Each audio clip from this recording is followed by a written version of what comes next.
ಈಗ ಕಶ್ಯಪ್ ಅವರೇ, ಈಗ ಇಲ್ಲಿ ಒಂದು ಅನುಮಾನ ಬರ್ತಿರೋದೇನು ಅಂತ ಹೇಳಿದ್ರೆ ಸರ್ಕಾರ ಸರಿಯಾಗಿ ಸೆಕ್ಯೂರಿಟಿ ಕೊಡಲಿಲ್ಲ ಅಥವಾ ಹೆಚ್ಚುತ್ತಿರುವಂತಹ ವಿಜಯ್ ಜನಪ್ರಿಯತೆಯನ್ನು ಸಹಿಸ್ಕೊಳ್ಳೋಕ್ಕಾಗಲಿಲ್ಲ ಇವರಿಗೆ, ಆಗ ಈ ಥರ ಮಾಡಿದ್ದಾರೆ ಅಂತೇಳಿ ಏನು ಕಾಂಗ್ರೆಸ್ಸಿಂದ ಸ್ಪಷ್ಟವಾದಂಥ ರಿಯಾಕ್ಷನ್ ಬಂದೇ ಇಲ್ವಲ್ಲ ಇಲ್ಲಿವರೆಗೂ ಸೋಫಾರ್ ಈ ವಿಚಾರಕ್ಕೆ ಸಂಬಂಧಪಟ್ಟಂತೆ?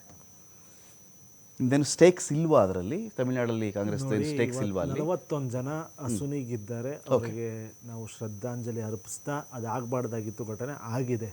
ಆದ್ರೂ ಕೂಡ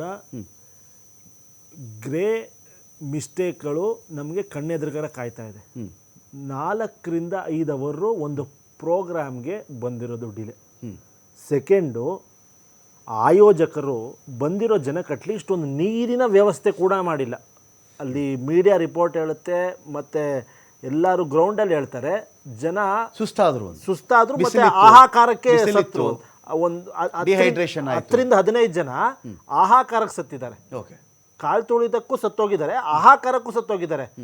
ಆಯೋಜಕರು ಕೊನೆ ಪಕ್ಷ ಮಾನವೀಯತೆ ದೃಷ್ಟಿಯಿಂದ ಒಂದು ನೀರಿನ ಬಾಟ್ಲಿಗಳು ಕೊಡಬಾರ್ದ? ಫರ್ಗೆಟ್ ಊಟ. ಅವ್ರು ಬಂದಿರೋದು 12:30 1 ಗಂಟೆಗಂತೆ, ಮಧ್ಯಾಹ್ನ 11 ಗಂಟೆ 12 ಗಂಟೆಯಿಂದ ಜನ ಅಸೆಂಬಲ್ ಆಗಿದ್ದಾರೆ. ಕೊನೆ ಪಕ್ಷ ಅವ್ರಿಗೆ ಊಟ ಬೇಡ. ಮಾನವೀಯತೆ ದೃಷ್ಟಿ ಇರೋರು ನಮ್ಮ ಭಾಗದಲ್ಲಿ, ನಮ್ಮ ರಾಜ್ಯದಲ್ಲಿ ಯಾವುದೇ ಪಕ್ಷ ಆಗಲಿ, ಜನನ ಕರ್ಕೊಂಬಂದ್ರು, ಜನನ್ನ ಒಂದು ರ್ಯಾಲಿಗೆ ಕರ್ಕೊಂಬಂದ್ರು, ಏನೋ ಫಂಕ್ಷನ್ಗೆ ಬಂದ್ರು, ಒಂದು ಊಟ ಕೊಡ್ತೀವಿ, ಒಂದು ನೀರು ಕೊಡ್ತೀವಿ, ಕರ್ಕೊಂಬಂದಿರೋ ಜಾಗದಿಂದ ಬಸ್ಸಲ್ಲಿ ಕರ್ಕೊಂಬರ್ತೀವಿ. ಆ ಮಾನವೀಯತೆ ಗುಣ ನಮ್ಮ ರಾಜ್ಯದಲ್ಲಿದೆ, ಯಾವ ಪಕ್ಷ ಆಗಲಿ ಕೂಡ. ಆದರೆ ಈ ವ್ಯಕ್ತಿಗೆ, ವಿಜಯ್ಗೆ ರಾಜಕೀಯದಲ್ಲಿ ಹೊಸಬರು, ರಾಜಕೀಯದಲ್ಲಿ ಸೈದ್ಧಾಂತಿಕ ಬದ್ಧತೆ ಇಲ್ಲ. ಅಂದ್ರೆ ಈ ರ್ಯಾಲಿಯಲ್ಲಿ ಜನ ಸಾಯ್ಲಿ ಅಂತಾನೆ ವಿಜಯ್ ಬಂದಿದ್ದಲ್ಲಿಗೆ ನೋಡಿ, ವೆಹಿಕಲ್ ಅಲ್ಲ ನೋಡಿ, ಜನ ಸತ್ತೋಗ್ಲಿ, ನನ್ನ ಜನ ಸಾಯ್ಲಿ ಅನ್ನೋ ಆಂಬಿಷನ್, ಮಹತ್ವಾಕಾಂಕ್ಷೆ ಐತಾ ನೋಡಿ. ಯಾರಿಗೂ ಜನ ಸಾಯ್ಲಿ ಅಂತ ರ್ಯಾಲಿಗೆ ಬರೋದು ಇದೊಂದು ಆಕ್ಸಿಡೆಂಟಾ ಪ್ಲಾನ್ಡ್ ಅಂತ ನನ್ನ ಪಾಯಿಂಟ್. ನೋಡಿ, ಆಕ್ಸಿಡೆಂಟೋ ಪ್ಲಾನ್ಡ್ಕ್ಕಿಂತ ಆಯೋಜಕರನ್ನ ಬ್ಲೇಮ್ ಮಾಡಬೇಕು. ಮಾಡಬೇಕಾಗಿರೋದು ಗೊತ್ತು, ಈ ವ್ಯಕ್ತಿಗೆ ಜನಪ್ರಿಯತೆ ಇದೆ ಅಂತ. ಮಾಡಬೇಕಾಗಿರೋದು ಒಂದು ದೊಡ್ಡ ಗ್ರೌಂಡ್ನ ಹೈರ್ ಮಾಡಬೇಕು, ಜನನ ಸೇರಿಸ್ಬೇಕು, ಕೂರಿಸ್ಬೇಕು, ಮಾತಾಡಬೇಕು. ನೀವೇನಿದೆ ಅದನ್ನು.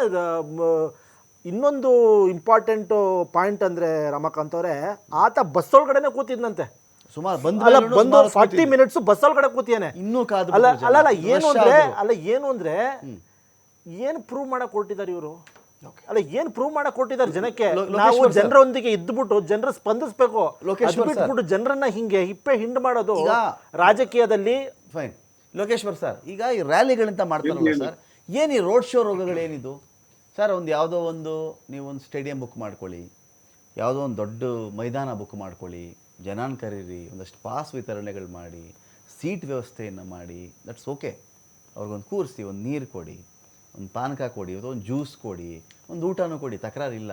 ಈ ರೋಡ್ ಶೋ ರೋಗಗಳು ಏನು ತೋರಿಸ್ತಾ ಇದೆ ಇಲ್ಲಿ? ಈಗ ಫಸ್ಟ್ ಆಫ್ ಆಲ್ ಅಲ್ಲಿ ಹೇಳ್ತಾರೆ, ಆ ಕರೂರಿನ ರೋಡ್ ಇತ್ತಲ್ಲ, ಬಹಳ ಕಿರಿದಾದ ರೋಡ್, ಅದು ತುಂಬ ಸಣ್ಣ ರಸ್ತೆ ಅದು. ಒಂದು, ಈ ಮನುಷ್ಯ 6 ಗಂಟೆ ತಡವಾಗಿ ಬರೋದು. ಹಿಂದೆ ಒಂದ್ಸಲಿ ಮೈಕಲ್ ಜಾಕ್ಸನ್ ಬಂದಾಗ, ಮೈಕಲ್ ಜಾಕ್ಸನ್ ಬಂದು ಸ್ಟೇಜ್ ಮೇಲೆ ಜಿಗಿದು ನಿಂತಿದ್ದಷ್ಟೇ ಅಂತ ಸರ್, ಹೆಚ್ಚು ಕಡಿಮೆ 12 ನಿಮಿಷ ಸ್ಟ್ಯಾಚ್ಯೂ ಥರ ನಿಂತಿದ್ದದ್ದು ಮೈಕಲ್ ಜಾಕ್ಸನ್ನು.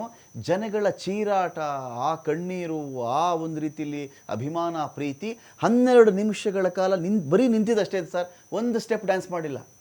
ಹಾಗೆ ವಿಜಯ್ ಕೂಡ ಆ ಥರದೊಂದು ಚೀರಾಟ, ಆ ಭಾವೋದ್ವೇಗ, ಇದೆಲ್ಲ ಇನ್ನೂ ಆಗಲಿ ಅಂತ ವೆಯ್ಟ್ ಮಾಡಿದ್ದದ್ದ.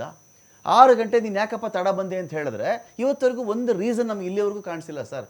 ಯಾರು ಫೇಲ್ಯೂರ್ ಇದು ಅಂತ ಲೋಕೇಶ್ವರ್ ಸರ್? ನೋಡಿ, ಮೊದಲನೇದಾಗಿ ಸಾಕಷ್ಟು ಈಗಾಗಲೇ ಚರ್ಚೆ ಆಗಿರೋದು ಒಂದ್ ಕಡೆ ಆದ್ರೆ, ನಾನು ಪ್ರೊಫೆಷನಲ್ ಆಗಿ ಹೇಳೋದಾದ್ರೆ, ಮೊದಲನೇದಾಗಿ ಅಡ್ಮಿನಿಸ್ಟ್ರೇಷನ್ ಏನಾಗಿದೆ ಅವ್ರದ್ದು ಅಟರ್ ಫೇಲ್ಯೂರ್. ಎರಡನೇದು ಇಂಟೆಲಿಜೆನ್ಸ್, ಎರಡನೇದು. ಮೂರನೇದು ಆಯೋಜಕರು ಬೇಸಿಕ್ ಫೆಸಿಲಿಟೀಸ್ ನ ಅಲ್ಲಿ ಮೊಬಿಲೈಸ್ ಮಾಡ್ದಲ್ಲಿ ಇರೋದು. ಮತ್ತೆ ಕ್ರೌಡು ಅಷ್ಟೊಂದು ಆದ್ಮೇಲೆ ರೆಗ್ಯುಲೇಟ್ ಮಾಡೋಕೆ ಸಾಮಾನ್ಯವಾಗಿ ಯಾರು ಫೋಕಸ್ ಆಗಿರ್ತಾನೆ, ಸೆಲೆಬ್ರಿಟಿ ಅಥವಾ ಲೀಡರು, ಅವನು ಇಮ್ಮಿಡಿಯೇಟ್ ಆಗಿ ಕ್ರೌಡ್ನ ಕಂಟ್ರೋಲ್ ಮಾಡೋ ಒಂದು ಮೆಥಡ್ ಇರುತ್ತೆ. ಆ ಕೆಲಸನ ಇಲ್ಲಿ ಮಾಡಿಲ್ಲ. ಮೊದಲನೇ ವಿಚಾರಕ್ಕೆ ನಾನು ಬರ್ತಾ, ಡಿಸ್ಟ್ರಿಕ್ಟ್ ಅಡ್ಮಿನಿಸ್ಟ್ರೇಷನ್ ಈಗಾಗಲೇ ಇದು ಮೊದಲನೇ ರೋಡ್ ಅಲ್ಲ, ಅವ್ರದ್ದು 3-4 ಆಗಿದೆ. ಅವರು ಅಸೆಸ್ಮೆಂಟ್ ಇದ್ಮೇಲೆ ಅಲ್ಲಿ ಜಾಗದಲ್ಲಿ ಆ 10,000 ಜನ ಸೇರಿದ್ರೆ ಅದಕ್ಕೆ ಇನ್ನೊಂದಷ್ಟು ಅಡಿಷನ್ ಆದ್ರೆ ಏನಾಗ್ಬೋದು, ಎಂಟ್ರಿ ಏನಿದೆ ಅಲ್ಲಿಗೆ ಬರೋದಕ್ಕೆ, ಎಕ್ಸಿಟ್ ಏನಿದಾವೆ, ಎಲ್ಲಿಂದ ಜನ ಸ್ಕ್ಯಾಟರ್ ಆಗ್ಬೋದು, ಒಂದ್ ಸಮಯ ಏನಾರ ಪ್ರಾಬ್ಲಮ್ ಆದ್ರೆ ಅಲ್ಲಿ ಎಷ್ಟು ಆಂಬ್ಯುಲೆನ್ಸ್ಗಳು ಅನ್ನೋದೊಂದು ಮಿನಿಮಮ್ 1-2 ಆದ್ರೂ ಇಟ್ಕೋಬೇಕು. ಮತ್ತೆ ವಾಟರ್ ಒಂದಷ್ಟು ಟ್ಯಾಂಕರ್ಸ್ಗಳು ಇಡ್ಸ್ಬೇಕು. ಇದೆಲ್ಲದನ್ನು ಯೋಚನೆ ಮಾಡಿ ಅದನ್ನ ಇನ್ಸ್ಟ್ರಕ್ಷನ್ ರೈಟಿಂಗ್ ಅಲ್ಲೇ ಆಯೋಜಕರಿಗೆ ಕೊಡ್ಬೇಕು. ಅದು ಇರೋದು ಪದ್ಧತಿ. ಆ ಕೆಲಸ ಇಲ್ಲಿ ಆಗಿಲ್ಲಂಗ್ ಕಾಣಿಸ್ತಾ ಇಲ್ಲ. ಮತ್ತೆ ಈ ಇಂಟೆಲಿಜೆನ್ಸ್, ಎಷ್ಟು ವೆಹಿಕಲ್ ಎಲ್ಲೆಲ್ಲಿಂದ ಮೂವ್ ಆಗಿರುತ್ತೆ, ಯಾವ್ಯಾವ ಜಿಲ್ಲೆ ಯಾವ್ಯಾವ ಹಳ್ಳಿಗಳಿಂದ ಬಂದಿರುತ್ತೆ, ಮತ್ತೊಂದು ಇದೆಲ್ಲ ಕಲೆಕ್ಷನ್ ಆಗೋ ಇನ್ಫಾರ್ಮೇಶನ್ ಇಂಟೆಲಿಜೆನ್ಸ್ ಡಿಪಾರ್ಟ್ಮೆಂಟ್ ಮಾಡುತ್ತೆ ಸಾಮಾನ್ಯವಾಗಿ. ಅವ್ರಿಗೆ 12 ಗಂಟೆಯಿಂದ ಕಾರ್ಯಕ್ರಮ ಸ್ಟಾರ್ಟ್ ಆಗುತ್ತಾ ಐತೆ ಅಂದ್ಮೇಲೆ, ಅಂದ್ರೆ ಅವ್ರಿಗೆ ಟೈಮ್ ಕೊಟ್ಟಿರೋದು 4 to 10, ಸಂಜೆ 4ರಿಂದ 10 ಗಂಟೆ ಟೈಮ್ ಕೊಟ್ಟಿರೋದು ಅವ್ರಿಗೆ. ಆ ಟೈಮಲ್ಲಿ ಮೆನ್ ಮೊಬಿಲೈಸ್ ಮಾಡ್ಕೊಳೋದಕ್ಕೆ, ಮತ್ತೆ ಜನ ಬರ್ತಾ ಇರೋದು ಗೊತ್ತಾದ್ಮೇಲೆ ಅಡಿಷನ್ ಫೋರ್ಸ್ ಅನ್ನ ಜಾಸ್ತಿ ಮಾಡ್ಕೊಂಡು ಜನರ ಮಧ್ಯಗಳಲ್ಲಿ ನಮ್ಮಲ್ಲಿ ಸಿಸ್ಟಮ್ ಇದೆ. ನಾವೇನ್ ಮಾಡ್ತೀವಿ, ಸೆಗ್ರಿಗೇಟ್ ಮಾಡ್ಬಿಡ್ತೀವಿ. ಬ್ಯಾರಿಕೇಡ್ಸ್ ನ ಮಧ್ಯೆ ಎಲ್ಲ ಕೊಟ್ಟು ಅಲ್ಲಿಂದ ಜನನ ಮುಂದಕ್ಕೆ ನುಗ್ಗದಂಗೆ ಮಾಡಂಗೆ ಕಂಟ್ರೋಲ್ ಮಾಡೋದಕ್ಕೆ ಇದೆಲ್ಲ ಆಗುತ್ತೆ. ಮತ್ತೆ ಯಾರು ಸೆಲೆಬ್ರಿಟಿಗೂ ಸುತ್ತಾನು ಜನ ಏನು ಅವ್ರಿಗೆ ತೊಂದರೆ ಆಗ್ದಂಗೆ, ಅದೇ ನೀವ್ ಹೇಳಿದ್ರು ಚಪ್ಪಲಿ ಎಸೆಯೋದು, ಕಲ್ಲು ಹೊಡಿಯೋದು, ಇದೆಲ್ಲ ಆಗ್ದಂಗೆ ಒಂದು ಸರ್ವೈಲೆನ್ಸ್ ಇರುತ್ತೆ. ಆ ತರದ್ ಏನು ಇಲ್ಲಿ ಕಾಣ್ಲಿಲ್ಲ. ಮನೆಗೆ ಲೇಟ್ ಆಗಿ ಬರೋದು, ಇದು ರಾಜಕೀಯ ಸಭೆಗಳು ಯಾವಾಗ್ಲೂನು ಎಲ್ಲಾ ಲೀಡರ್ಸ್ ಕಾಮನ್ ಪ್ರಾಬ್ಲಮ್, ಜನ ಸೇರ್ಲಿ ಅಂತ.